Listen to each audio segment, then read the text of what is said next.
Some betrayals don't crash down all at once, they crumble quietly piece by piece, disguised as love, loyalty, or a brother's smile across a dinner table. By the time you notice the cracks, the damage is already done, and what's left is learning how to stand among the ruins. When I look back at that year of my life, I can see it as a series of tiny decisions that all stacked together like uneven stones, each one tilting a little until the whole thing leaned too far to stand upright anymore and finally gave way. It started with something that seemed harmless enough, a phone call from my younger brother Aaron asking if he could crash at my apartment for a few weeks while he figured some things out. I was living alone back then in a small one-bedroom that overlooked the edge of the city where the noise of traffic faded into the sound of trains in the distance, and I had space to spare. So of course I said yes, because that was what family did for each other, or at least that was what I believed at the time. Aaron showed up 3 days later with 2 duffel bags and a grin that made him look like a kid again, even though he was 27 and already had a trail of half-finished jobs and breakups behind him. He told me he had just ended things with his girlfriend and that he needed a reset.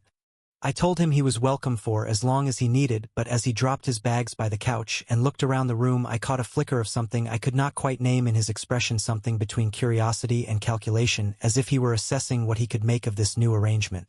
Life with Aaron under my roof started out fine, in that brotherly sort of way where you tolerate the little annoyances because the laughter still outweighs them. He borrowed my hoodies and left coffee cups half full on the counter, but he also helped fix the leaky faucet and kept the place from feeling so quiet. I had been single for about a year after my engagement ended abruptly, and I was still adjusting to the kind of silence that creeps in when you go from building a future with someone to living with just your own echo. Having him around softened that edge. 2 weeks after Aaron moved in, I met Leah.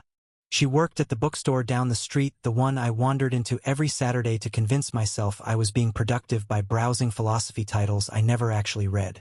She had this calm, steady way of speaking that made every sentence sound like an invitation to slow down. I remember how she handed me a receipt one day and our fingers brushed, and for some reason that small accidental moment stayed with me for the rest of the afternoon. By the end of the month, I had asked her out for coffee, and she said yes with a smile that I kept replaying in my mind long after we parted. When I told Aaron about Leah, he seemed genuinely happy for me at first. He asked questions about where she worked, what she liked to do, what kind of music she listened to. I did not notice it then, but the way he kept bringing her up later, even when I had not mentioned her, should have been a warning. He would ask when she was coming over again or whether I had introduced her to anyone else yet. At the time I thought he was just being the curious younger brother trying to live vicariously through my rediscovered luck. The first time Leah came over, she brought a small lemon cake she had baked herself. The apartment smelled like sugar and citrus and something hopeful. Aaron was on the couch watching a game, and when I introduced them he turned on his charm, the same charm that had gotten him out of more trouble than I could count. He complimented her cake, told her she had the kind of smile that could make people forget what they were saying, and I remember laughing it off like it was harmless flattery. Leah smiled politely, though I caught her glance at me afterward with a look that seemed to say, "Is he always like this?" For the next few weeks things unfolded in that normal new relationship rhythm, full of cautious excitement and quiet evenings spent learning each other's habits. Sometimes Aaron would join us for dinner since we were all under the same roof, and it felt natural then, almost cozy. Leah would bring wine or try a new recipe, and Aaron would tell his stories about failed startups or road trips that ended in disasters so ridiculous they made us both laugh. But beneath the laughter there were small moments that started to feel off. A lingering look from Aaron that lasted just a beat too long when Leah spoke. A private joke he would make that I didn't quite understand but she seemed uncomfortable with. Still, I brushed it aside because Aaron was my brother and because I wanted so badly for everything in my life to finally be simple again. I had spent too many years with walls up and I was tired of being suspicious of good things. But one night as Leah and I were cleaning up after dinner, I noticed she was quieter than usual. When I asked if she was all right, she said she just felt uneasy sometimes around Aaron but couldn't explain why. I told her she was probably overthinking it, that Aaron was harmless. I remember the way she looked at me then, a look that mixed concern with something like disappointment. That night I lay awake listening to the faint sound of Aaron typing on his laptop in the living room, and for the first time since he had moved in I wished I could have the place to myself again. I did not know then that the unease Leah felt was not unfounded, that the little cracks in my trust would widen until they swallowed the very thing I was trying to rebuild. At that point everything still seemed fixable, and I was still naive enough to believe that family could not truly hurt you, not in the deliberate way strangers could. By the time the first real sign appeared, it was already too late to undo the chain of quiet choices that led us all there. But I will never forget that night because it was the one when I finally realized that peace in my life had always been an illusion waiting for the right tremor to collapse.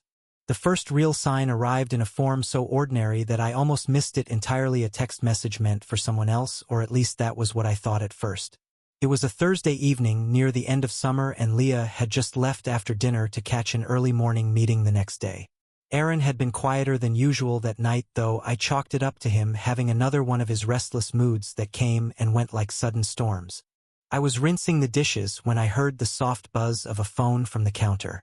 Mine was in my pocket, so I assumed it was his, and without really thinking I picked it up just to silence it. The message on the screen was brief, but it made me freeze. It said, "I'm sorry if I made things weird earlier. I just can't stop thinking about it." It was from Leah. At first my mind scrambled to find a reasonable explanation because that was what people do when reality doesn't fit the picture they've built for themselves. I assumed she must have texted the wrong number because accidents like that happen all the time. I tried to convince myself that there was nothing sinister in it, that maybe she had been referring to some small awkward moment from dinner, but the way my stomach clenched told me I didn't believe that.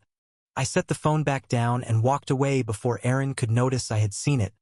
Though the words kept looping through my head, like a low hum, I couldn't turn off. When Aaron returned from wherever he had gone later that night, I forced myself to act normal. He sat on the couch scrolling through his phone with that same careless ease he always had, but I could see something different in his posture, a kind of smug calm that wasn't there before. I asked casually how his day had been, and he said fine, then added that Leah was really easy to talk to and that she had some interesting thoughts about the future. That sentence landed like a stone in my chest, though I managed to nod as if it didn't. I told myself that nothing was happening, that I was being paranoid, that maybe he was just trying to make conversation, but beneath that layer of denial something inside me had already started to fracture. For the next few days Leah was distant. Our calls were shorter, her messages delayed, her laughter forced.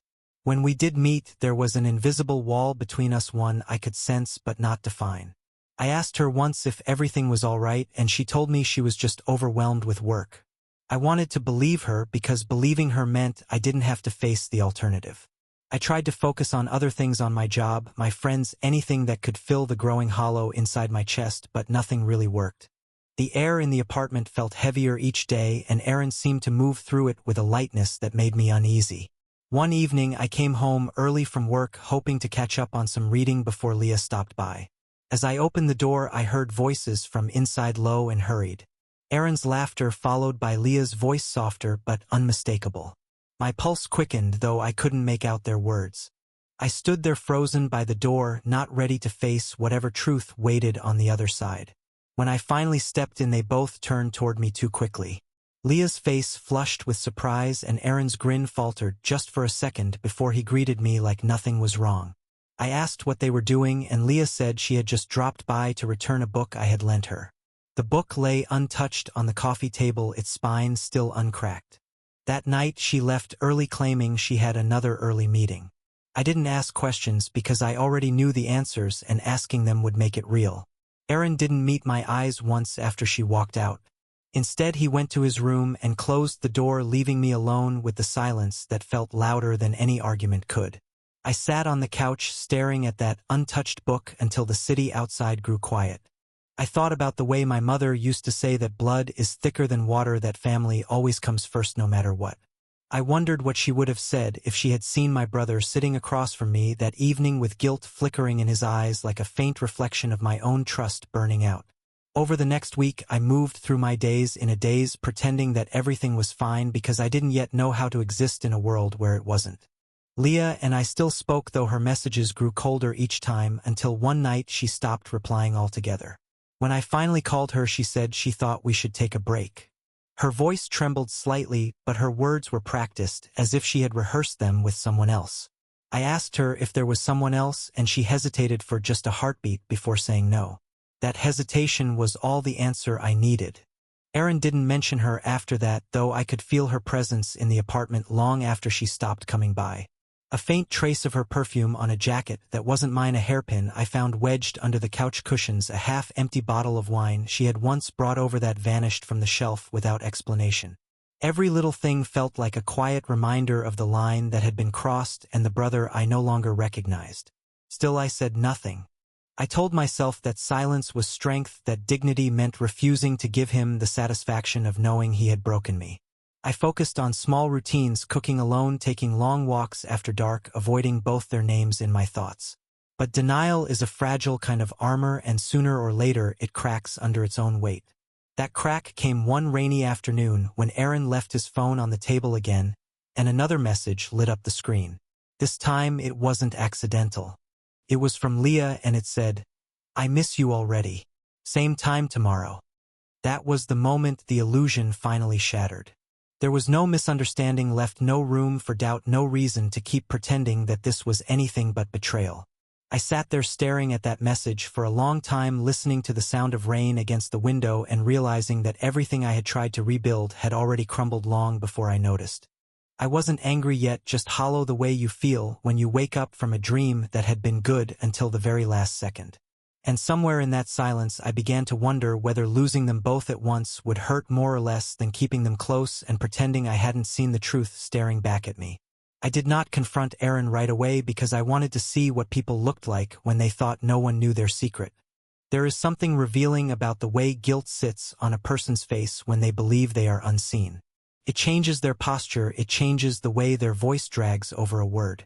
I started to notice those details in him, the small pauses before answering my questions, the way he would step aside too quickly when we passed each other in the hallway, as if my presence was something heavy pressing against him. I wanted him to speak first, to give himself away, but he never did, and I was too cowardly then to break the quiet myself. In the evenings I would still come home from work to find him lounging on the couch with the television humming a mindless tune, and for a few minutes I could almost believe nothing had changed. He would ask how my day was, and I would answer politely as if we were strangers sharing a space out of obligation. The conversations were brief, always ending in that uncomfortable silence that stretches when two people both know something but refuse to say it aloud. The only time his old warmth returned was when he spoke about anything that had nothing to do with me, which was often. He talked about new job interviews, about plans to move out soon, about how he might finally take that trip he kept putting off. The irony was that every topic sounded like a half-built escape route. Leah stayed quiet for nearly 2 weeks after the last time we spoke. Her absence was its own kind of noise. Every morning I checked my phone, half hoping she might send a message to explain herself, though I knew any explanation would only make things worse. Then one night, as I sat at the kitchen table pretending to read, she called. The sound of her name on the screen made my stomach twist. When I answered, her voice was soft and tired. She said she wanted to come by to talk, that there were things she needed to say in person. I agreed, even though I already knew what those things would be. When she arrived, she looked different, not guilty exactly, but worn down by the weight of her own decisions. She sat across from me at the table, hands folded in her lap, eyes avoiding mine. She started to speak slowly, haltingly, about how she had never meant for any of this to happen, about how loneliness had made her do foolish things. I let her speak without interrupting because I wanted to hear every excuse laid out in full. She said Aaron had been kind to her during moments when she felt I was distant, that their friendship had just blurred into something else one night when they were both drinking, and that afterward they didn't know how to undo it. Her words blurred together in my mind like the steady hum of an air conditioner, the kind of noise you stop hearing until it suddenly stops and the silence feels louder than before. I asked her if she loved him, and she said she didn't know, which somehow hurt more than if she had said yes. When she finished, she reached for my hand, but I pulled it away. She began to cry quietly, those small restrained tears that fall in slow intervals. I did not comfort her because sympathy felt like a luxury I could not afford anymore. I told her I wished she had been honest sooner, and she nodded like a child caught lying about something trivial instead of something that had reshaped both our lives. After she left, the apartment smelled like her perfume and lemon soap, and for the first time I understood why people throw things away after heartbreak, not out of anger, but because every object becomes a mirror that keeps reflecting what you want to forget. I opened the windows and let the city air drift through, though it did little to change the heaviness that had settled there. Aaron came home later that night, his shirt damp from the drizzle outside. I told him we needed to talk, and for a moment I saw a panic flash in his eyes before he masked it with that practiced calm of his. He admitted it almost immediately, maybe because Leah had already warned him, or maybe because he was tired of pretending. He said it started by accident, that it never meant anything, that he had been planning to tell me once he found the right time. I remember laughing then, not loudly but quietly in disbelief, because there is no right time to betray someone, you just choose not to do it. He kept talking about how sorry he was, how he wished he could undo it, how he didn't want to lose me over something stupid. His words rolled over me like distant thunder, faint and meaningless. I told him he needed to move out. He didn't argue. He just nodded, looked around the apartment as if seeing it for the first time, and said he would be gone by the weekend. When he left the room, I felt no satisfaction, only exhaustion. I sat there listening to the faint sound of him packing a bag and realized how strange it was that endings don't come with dramatic gestures, just the soft thud of footsteps fading down a hallway. The days after that blurred together. I went to work, pretended to function, came home to silence, and tried to convince myself that I had done the right thing. But the truth is, endings never feel clean, even when they are justified. There were moments when I missed Aaron, not as he was now, but as he had been when we were younger, when loyalty still meant something simple. There were moments when I missed Leah too, though I hated myself for it. Memory has no conscience, it just plays what it wants.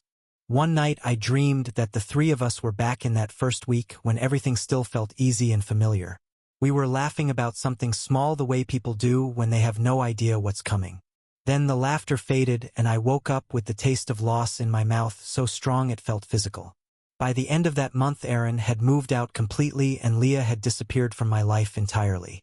Yet their absence filled every corner of that apartment. It was strange how emptiness could occupy space so completely. I started going for long walks after dark again, wandering aimlessly through the streets until my feet ached just to feel that my body still belonged somewhere. I thought that was the end of it, that silence would finally settle and life would start to rebuild itself slowly. But peace has a way of testing whether you really deserve it, and I would soon learn that even when people leave, they still find ways to haunt what they've broken. The first sign that my peace had not survived their departure came on a quiet Sunday morning, when I found a small envelope slipped under my door. There was no return address, only my name written in a handwriting I knew instantly. For a long moment I just stood there holding it between my fingers, feeling its weight, as if that thin sheet of paper could somehow tip the balance of everything I had been trying to rebuild. I opened it slowly, and inside was a single folded note from Leah. She wrote that she was sorry, not for what had happened, but for the way she had left things without closure. She said she had been confused, that she missed our conversations, and that she sometimes dreamed of what life might have been if she had chosen differently. She ended it with a line that read, "Please don't hate me forever, because I already hate myself enough for both of us." I sat there staring at those words as sunlight crept across the floor, and for the first time in months I felt something other than anger. It wasn't forgiveness exactly, more like exhaustion dressed as mercy. I didn't respond because there was nothing to say that would change what had been done, but the letter reopened something inside me, a space I had tried to seal off. That afternoon I walked to the park and watched families gather by the lake, children running between picnic blankets, laughter spilling across the air, and I wondered if forgiveness was something you could learn through repetition, like breathing until it stopped hurting. A few days later I got a call from my mother. She rarely called me first, so I knew something was off. She said Aaron had stopped by her place unexpectedly, that he was moving out of town and wanted to say goodbye. She mentioned how thin he looked, how restless his voice sounded. She asked if I had spoken to him lately, and I told her I hadn't. She sighed in that heavy maternal way that seems to carry every unspoken wish for reconciliation. She said family doesn't break, it bends, and then she told me he had asked her to give me a small box he had left behind. When I picked it up from her the next day, I found inside a photograph of us as kids, two grinning boys covered in mud after some forgotten backyard adventure, and beneath it a note that simply said, "I know I don't deserve it, but I hope one day you'll remember me like this instead." That line hit harder than I expected. For all his selfishness and arrogance, there was still a part of me that recognized the boy in that picture, the one who once stood beside me against the world before he became someone I no longer knew. I put the photo on my bookshelf, not as a gesture of forgiveness, but as a reminder of what betrayal costs. It wasn't about holding on to the past, it was about understanding it fully so I wouldn't repeat it. Around that time, I began to notice something peculiar in myself. The bitterness that had consumed me for so long was slowly being replaced by an odd kind of clarity. I realized how much of my pain had been tied not only to their betrayal but to the illusion I had built around control. I had believed that if I did everything right, if I loved carefully and trusted wisely, life would reward me with stability. But life doesn't trade in fairness, it trades in lessons, and sometimes those lessons come from the people closest to us. One evening, while cleaning out the last of Aaron's old things, I found a small notebook tucked behind the couch. Inside were sketches and notes, ideas for a project he had once mentioned but never started. On one page, he had written something that stopped me cold. It said, "You can hurt people without meaning to, but when you lie to yourself about it, you hurt them twice." I don't know if he wrote that before or after everything happened, but reading it felt like overhearing a confession he never had the courage to make aloud. That night, I took a long walk through the city without a destination. The air was cool, the streets mostly empty, and I found myself drawn toward the old bookstore where I had first met Leah. The lights inside were dim, but I could see her silhouette behind the counter arranging books as if nothing in the world had changed. I didn't go inside. I stood there for a while, watching her through the glass, feeling strangely detached, like I was observing a life that no longer belonged to me. When she glanced up, she must have seen me because our eyes met briefly. She didn't smile, and neither did I. We just looked at each other for a few seconds that stretched like an eternity, and then she turned away. Walking back home, I felt lighter than I had in months. Not happy exactly, but emptied of the weight I'd been carrying. It struck me then that closure doesn't come from the other person saying the right words, it comes from realizing you no longer need them to. I thought about Aaron out there somewhere starting over, and I hoped he would finally learn what honesty feels like. I thought about Leah and hoped she would find peace without destroying anyone else to get there. And I thought about myself and the strange calm that had settled in the space where anger used to live. When I reached my apartment, I opened the windows wide and let the night air sweep through. The city lights flickered against the walls, and for the first time the place didn't feel haunted anymore. It just felt like mine. I made tea, sat by the window, and watched the trains in the distance moving steadily toward destinations I would never see. In that moment I understood something simple but profound, that love and betrayal are two sides of the same coin, not because they share emotion but because they both teach you who you are when everything falls apart. What I had lost wasn't just trust in them, it was the illusion that love alone could keep anything whole. And in that quiet clarity I realized that this entire ordeal had not been about losing people at all, it had been about finding myself among the ruins they left behind. In the months that followed that night of quiet clarity, I began to rebuild my life piece by piece, though the process felt less like construction and more like slow excavation, as if I were digging through layers of rubble to find what had survived underneath. I kept my routines simple because simplicity was the only kind of peace I trusted anymore. I woke early, walked before sunrise, and spent my evenings reading or writing down thoughts that came to me in half-formed sentences. The act of putting them on paper helped keep them from circling endlessly in my mind. I stopped checking social media, stopped tracking where Aaron might have gone or whether Leah was still working at that same bookstore. There was a kind of relief in not knowing. But peace has a strange way of making room for unexpected echoes. One evening I came home to find an unfamiliar number flashing on my phone. The message was brief. It said, "I think we should talk. It's Aaron." I stared at it for a long time, unsure whether I felt anger or curiosity or some combination of both. I hadn't heard from him in almost half a year, and by then I had begun to imagine that silence would last forever. He followed with another message saying he was passing through the city and wanted to meet for coffee if I was willing. Against my better judgment, I said yes. We met at a small cafe near the train station, the kind of place where people disappear as quickly as they arrive. When I walked in, he was already there, sitting by the window, nursing a cup of coffee gone cold. He looked older somehow, not in years but in spirit. The energy that once defined him had faded, replaced by something quieter, maybe regret, maybe exhaustion. When he saw me, he smiled, but it didn't reach his eyes. I sat down across from him, and for a moment neither of us spoke. The silence stretched until he finally said, "Thank you for coming." He started talking then, not defensively but carefully, as if he had rehearsed every word. He told me he had left the city after everything fell apart, that he had been working odd jobs, trying to start over somewhere no one knew his name. He said he wasn't looking for forgiveness, that he just wanted to own what he had done. He admitted that he had loved Leah briefly, but that it had burned out fast, leaving him emptier than before. He said he realized too late that the real damage hadn't been losing her but losing me. Hearing him speak like that felt surreal because for the first time since everything had happened I could hear sincerity in his voice. I asked him what he wanted from me now, and he shook his head, saying nothing except to know that I was okay. That line hit me harder than I expected. I told him I was fine, and in that moment I realized it was mostly true. The anger that used to rise whenever I thought of him didn't surface this time. Instead, there was just a quiet sadness for everything that might have been different if either of us had known how to be honest sooner. We talked for a while about ordinary things: work, the city, our parents, anything that could keep us from falling back into the weight of the past. When he stood to leave, he extended his hand, and I took it not out of reconciliation but out of acknowledgement that some things end not with closure but with acceptance. After he left, I sat in that cafe long after the rain started tapping softly against the windows. The city outside was a blur of movement and light, and I felt a calm that surprised me. It wasn't happiness but something close, a kind of steady balance I hadn't known in a long time. The next day I found myself thinking about Leah again, but in a detached way, like remembering a scene from a movie you once loved but no longer feel connected to.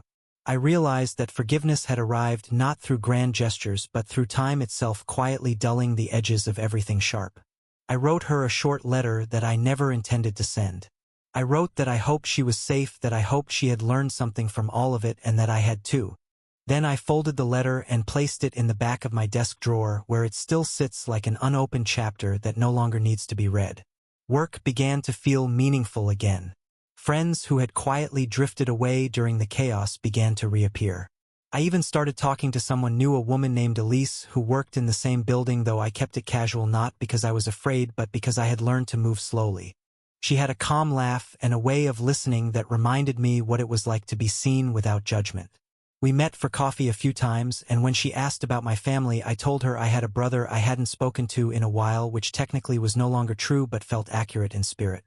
One night after she left, I stood by the window of my apartment and looked out over the city lights, thinking about how strange it was that peace could return without ceremony. It didn't arrive as a sudden revelation or a new beginning but as the gradual fading of noise. The apartment that once felt haunted now felt lived in again, though not by ghosts of what I had lost but by traces of who I was becoming. A few weeks later I received another letter, this one from my mother.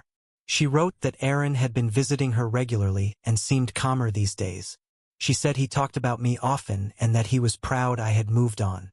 She ended her note with a single sentence that stayed with me long after I folded it back into the envelope. She wrote, "Families don't heal by forgetting, they heal by remembering differently." I think she was right. That night I took the old photograph of Aaron and me from the shelf and looked at it under the lamplight. For the first time it didn't hurt to see it. I thought about how betrayal changes people in ways they can't predict, how it forces them to decide what kind of person they'll be after. And standing there in that quiet room, I realized I no longer defined myself by what they had done but by how I had survived it.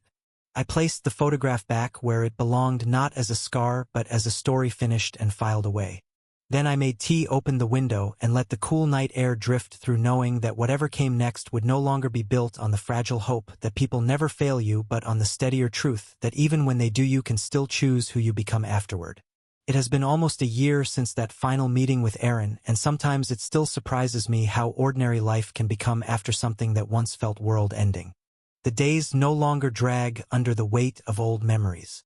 They simply move forward one after another, steady and indifferent like waves against a shore. I have settled into a rhythm that feels almost natural. I work. I cook. I walk home in the evenings through streets that now seem warmer than they once did. I even find myself humming sometimes without noticing, which feels like a small but meaningful victory. Elise and I still see each other, though we keep it unhurried. She once asked me what I feared most in relationships, and I told her the truth, that I was afraid of losing myself again in someone else's story. She understood immediately, which is what made her different from anyone before. With her, I have learned that love can be quiet and steady, not something that demands to be proven every day, but something that simply exists like light seeping through curtains each morning. There are nights when we sit together saying almost nothing, and I find that the silence feels safe instead of tense, which is how I know I am healing. I sometimes think about Aaron out there somewhere, building whatever version of life he is trying to build. My mother tells me he has found steady work and that he calls her often. She said he asked about me again last week, though I didn't respond this time. Not out of bitterness, but because I no longer feel the need to.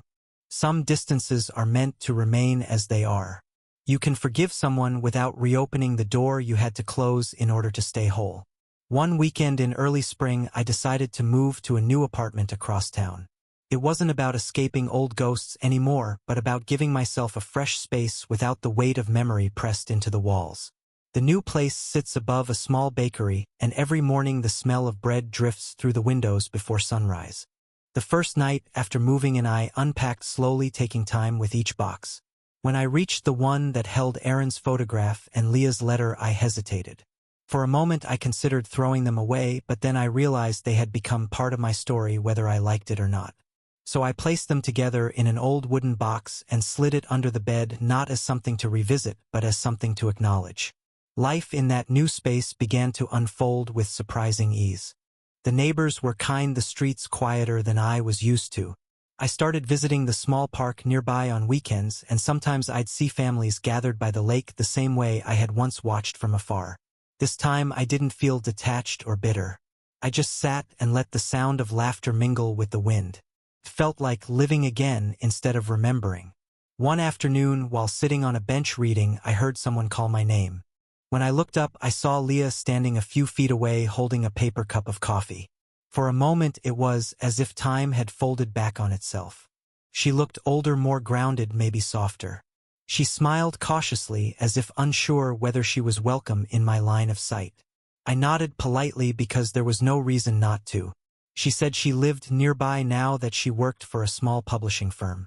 She mentioned how she had been meaning to reach out but decided it was better not to stir the past. We spoke briefly about mundane things, whether work-life in general. The conversation was neither tense nor nostalgic, just neutral in the best possible way. When we parted, she said it was good to see me, and I believed she meant it. As she walked away, I felt no anger, no sadness, only gratitude that time had done what apologies could not. For the rest of that day, I kept thinking about how strange it was that healing rarely announces itself. It doesn't arrive with fanfare or clarity. It just shows up one day disguised as indifference. You look at the person who once shattered you and realize their power is gone. That realization is its own quiet kind of freedom. Later that evening, I told Elise about running into Leah.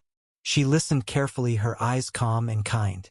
She asked how I felt, and I told her I felt nothing, which made her smile. She said that was the best possible answer. We sat there for a long time afterward, just watching the streetlights flicker on below us. In the following weeks, I found myself thinking less about the past and more about what I wanted next. I applied for a new position at work, one that would require me to relocate temporarily to another city. When I got the offer, I hesitated only for a moment before accepting. It wasn't escape anymore. It was growth. Elise promised she would visit and that she wanted me to take it because she could tell I needed it. The night before I left, I packed the last of my belongings and stood for a moment by the window of my new apartment. The city stretched out before me, calm and familiar, yet full of places I had never noticed. I thought about all that had happened, how easily life can unravel, and yet how stubbornly it rebuilds itself. I thought about Aaron and hoped he had found some corner of peace for himself. I thought about Leah and wished her well wherever she was.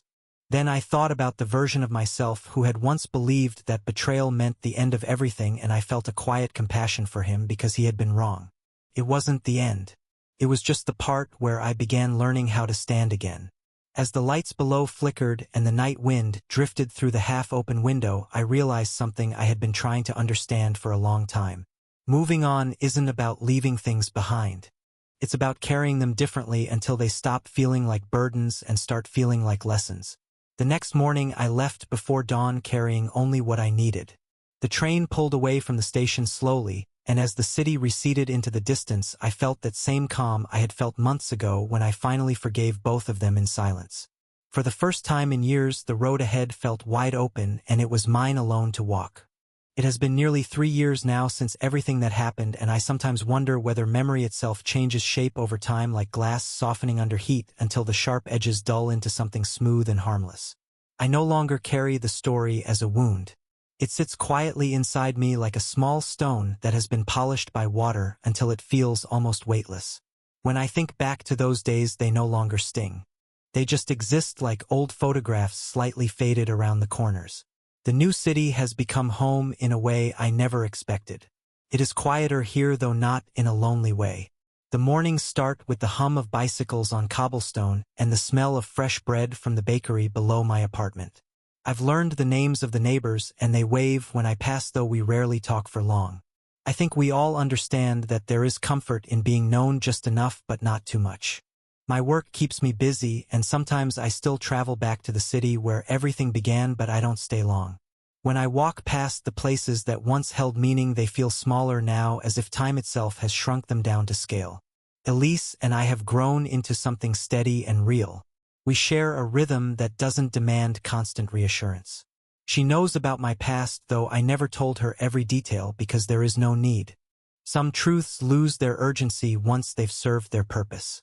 She once told me that she admired how calm I seem even when life turns unpredictable, and I smiled because I knew that calm was not something I was born with. It was something I earned the hard way. Sometimes on quiet nights we sit out on the small balcony overlooking the river. The water moves slow and dark, carrying with it the reflection of lights from distant windows. I find peace in watching it because it reminds me that movement doesn't have to be loud to be powerful. Elise will rest her head against my shoulder and we'll talk about ordinary things: the grocery list, the trip we might take next month, whether we should finally buy a plant we probably won't keep alive. Those conversations are my favorite kind, the kind that exist without any need for resolution. Every now and then I still hear from my mother. Her letters are shorter these days, though always warm. She says Aaron is doing better, that he has a small workshop now in the town where she lives, and that he volunteers on weekends. She says he still asks about me but has stopped trying to reach out directly. I think he finally understood that peace sometimes means respecting the silence between people rather than trying to fill it. There was a time when that distance would have hurt me, but now it feels right. We have both learned to carry the same memory from opposite ends without trying to change each other's version of it. A few months ago, while visiting my mother, I decided to walk past that old park by the lake where families still gather on weekends. The air was crisp, the water silver under the late afternoon light. As I stood there, I saw a father helping his little boy fly a kite, and something about the simplicity of that moment made me smile. I realized that once upon a time I thought peace meant perfection, the absence of conflict or loss, but now I see that peace is simply the ability to stand inside an imperfect life and still feel whole. That night, before leaving town, I stopped by Aaron's workshop. He wasn't there, but I saw the lights on inside, and through the window I could see a row of wooden chairs neatly lined up against the wall, each one different yet somehow connected by the same patient craftsmanship. I left a small note on the door that said, "I'm glad you found something worth building." It wasn't forgiveness exactly, but it was close enough. When I returned to the city the next morning, I walked along the river until the fog began to lift and the sunlight spilled across the water. It struck me how strange it is that life doesn't announce its turning points.